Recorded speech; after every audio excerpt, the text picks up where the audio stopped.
And like, what kind of mistakes have you made that you wish you could have avoided? Oh my gosh.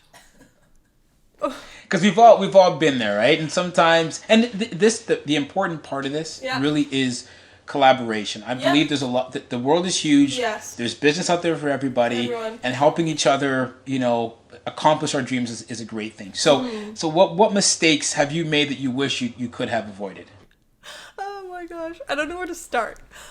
One of the biggest ones that I think, there's like two Okay. that I think are like, that really stand out to me. One, to be an entrepreneur is to really learn how to say no. This is something that I have a huge problem with. I'm still working on it pretty early on, but I'm the kind of person where there's so many great ideas, and I also love to collaborate. So when somebody offers something to me, or when they say, hey, do you want to do this, or do you want to do that? It's like, I'm just like, yes, yes, I do. But the amount of time I have to really get it done and to get it done effectively, because I can't say no, Right. really gets, like the work that I do sometimes can get very hindered Right. very early on if I'm not mindful of my time. So either you become a really great time manager, or you just learn to say no to some things, not only just because you don't have time for them, but also you have to be mindful of like who you align yourself with, because like your mission matters, right? It's interesting, you raise a very good point. It kind of leads to one of the other questions I was going to have for you, which is, have you ever said no to a client?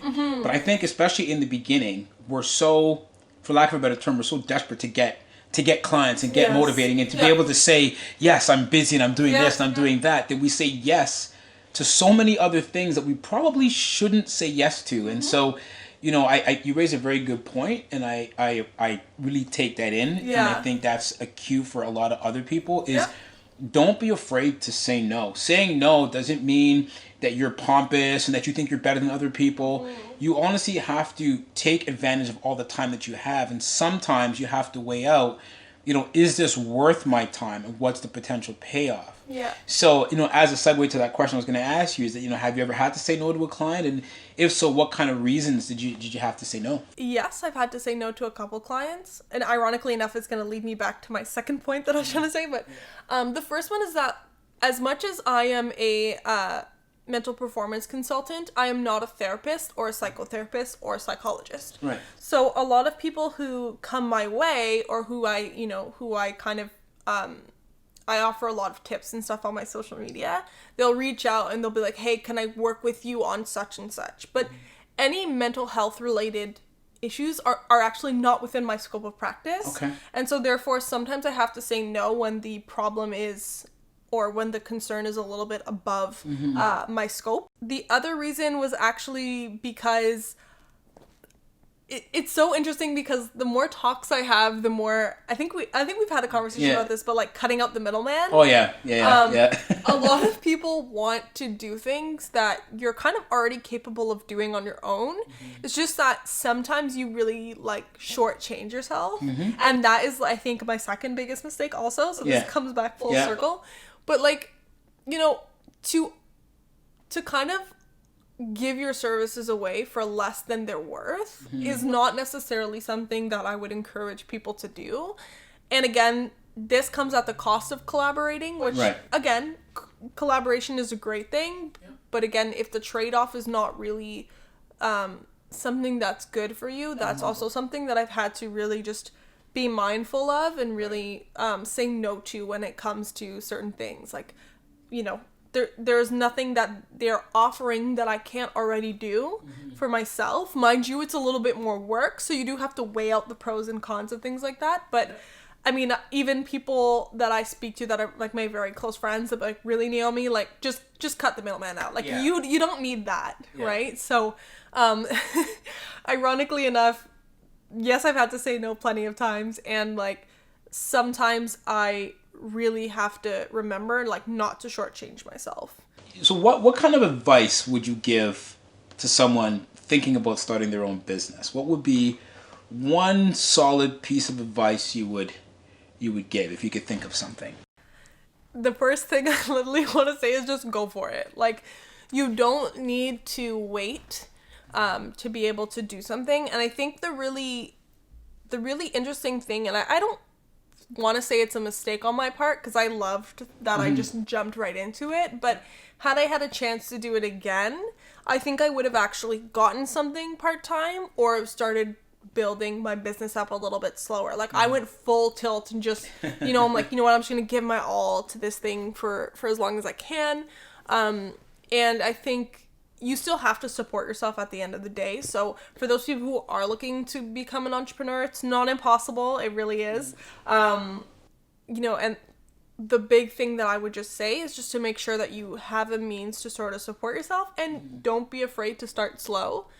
I think a lot of people are, when they think they're thinking very long term, but for me, I was very unrealistic with my expectations in terms of like, I thought I was going to have like all these clients. It was going to be great, like right off the bat, and I mean, I was literally 6 months later, like sending cold emails and being like, okay, like, what's going on, guys? Yep. So, it's okay to start slow. I think that's like just being an entrepreneur can be very scary. Yeah. And there's definitely no right way to do it, which again, that's why I say like you don't have to, like you can jump into it full tilt, but you could also just, have a full-time job and then do this on the side. I know other NPCs who started that way just to support themselves, and they're all very successful like years later. But like it does take time. Yeah, I think there's nothing wrong with that. A lot of people, and we spoke earlier on as you were kind of getting started, and it's that a lot of people want to just throw all your energy to it, which is cool. Yeah. But depending obviously on your situation, you also got bills to pay. Yes. And so whether it's a part-time job or whether you're working full-time, work at it as a craft. And in the beginning, that hustle that desire has to be there. So you're working full-time, and every other, hour that you've got that's free, then you're dedicating to that. And you do a transition, right? It's like a seesaw going up and down. As I'm on the lower end where I'm still working my job and my ideas are here, then as I, work and I tilt myself, then I can get off that seesaw and run. And so, a lot of people just want to, I'm starting my own business and no one can tell me whatever.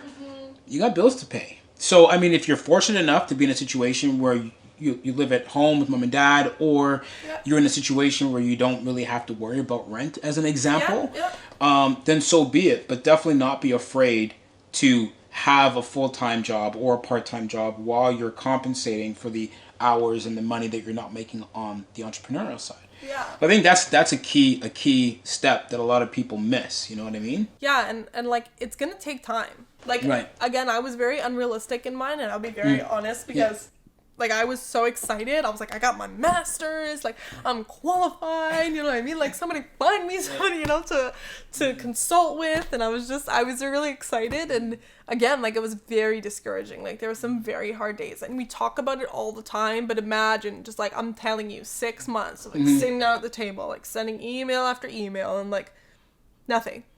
Right? But you know what, the parallel to working the 9 to 5, right? There's always that adage that like people want to hire those that have experience. Yeah. But don't give people without experience a chance to get hired. Yes. And it's no different being an entrepreneur, right? You say, okay, I got my master's, I'm ready to go. People I have my master's, you should hire me. Yeah. You should let me be your, your client. Well, no. Just because you have a master's doesn't really mean anything when you're first getting started, or any degree or any level of experience, right? Yeah. So you have to be humble enough, and I guess that's one of the key things, is you have to be humble and recognize that whatever education or whatever experience you have or you think you have, you still got to work that grind like everybody else. You can't just expect that I've arrived because I got my diploma or my certificate, and you should just let me, run your business for you. That doesn't work that way. So that's a key thing. But at the same time, once you start going, like, what's your measure of success? Like to you, and I know everyone's level and measure of success is going to be different depending on what their business is or what their ideology of success is. But for yourself, what's your I've made it? Wow, that's a tough question. You love asking tough questions. I do, yes. I've kind of got two, okay? And one's from a business perspective, and the other one's just from, like, a mental performance consulting perspective. So, again, like, my business success is to the point where it's, like, self-sufficient, which means I don't necessarily need to be like being the first point of contact. Like, I'd love to get to the point where people are like actively seeking out my services. And to me, that's success. Okay. I don't need, to work with the biggest names or to be the biggest NPC to ever exist. Although, don't get me wrong, like, that would be would nice. be hey, man, like, so Toronto Raptors, in case you're looking, like, so Yeah. it's not that I don't want those dreams or I don't have those aspirations, but I just feel like for me right now, where I'm at in my very young entrepreneurial journey, I want my business to be self-sufficient. And that means, like, it can, like, literally pay all my bills and I don't need to work another part-time. And people are now seeking me out to the point where they're like, hey, I heard you work with so-and-so. Really looking for that, Can we work together? And so for me, that is success in terms of my business. I'd love for my business to be self-sufficient. But from a mental performance consulting side, I would actually say I've already experienced success. Great. What I aim to do is really help people. And so when I know that when clients come back to me and tell me, oh yeah, I tried your strategy and it actually works so well, right? And like, this is great. And again, some of these clients can be at times very hesitant, right? It's a new field. We're talking about mental performance consulting, which again, anything mental is kind of stigmatized still. Right.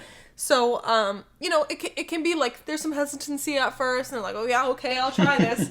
But when they really buy in and they're really willing to do the work that we're asking them to do, like the results are major.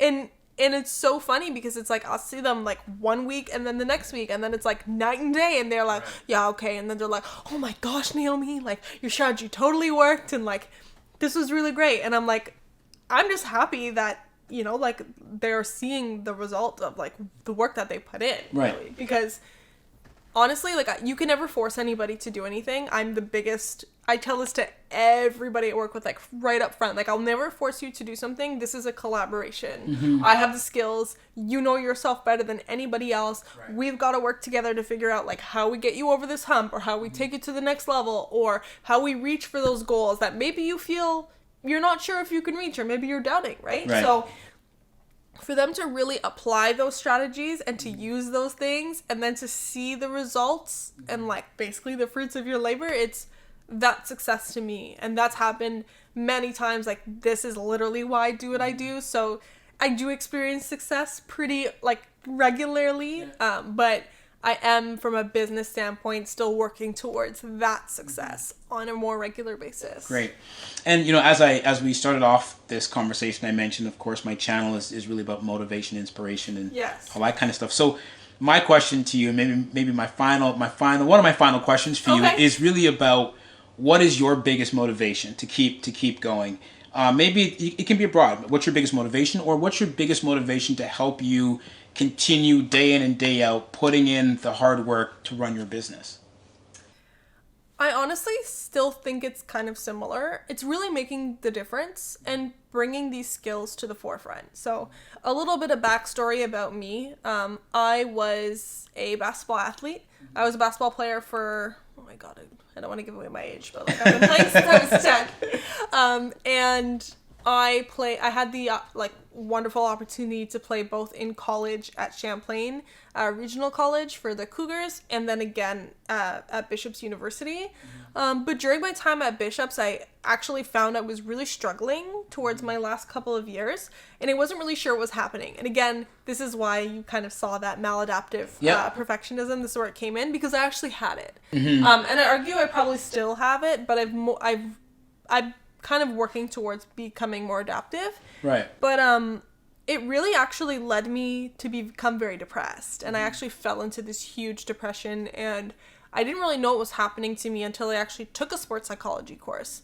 So then I figured out, I have maladaptive perfectionism, and having this so constant, really like harsh self-judgment, harsh self-criticism, all of these things actually lead to burnout and depression, which is exactly what I was experiencing. So I was like, okay, so now I've gotten myself here. How do I continue, right?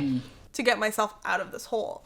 So for me, what motivates me every day is literally thinking about that person that like I was, not having those tools, and knowing that had I had these tools, I probably could have even gone further than I had gone, right? I could have excelled to another level. Like I could have taken myself earlier on, not at the end of my career, right? Sort of to the point where I could have been my best self. And you know, I don't want anybody to ever look back and have regrets, which I think like way too many of us do.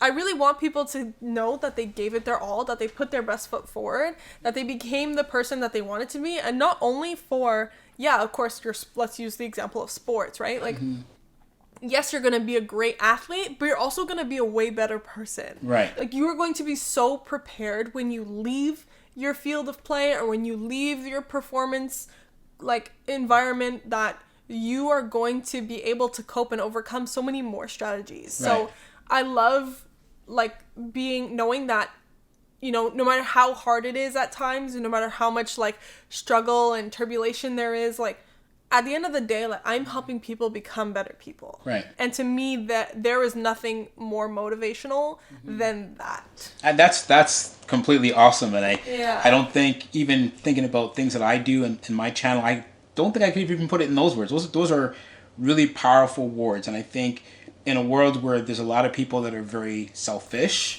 it's also very selfless, where it's really about other people and helping them. And that's, again, kind of ties right nicely into my own motto, not to pat myself on. But it's true. It really is about helping other people. I think we all have our own individual experiences, good, bad, or indifferent.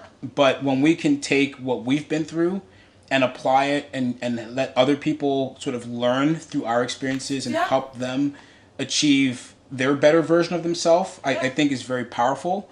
And I think it's much more needed in this world. Yeah.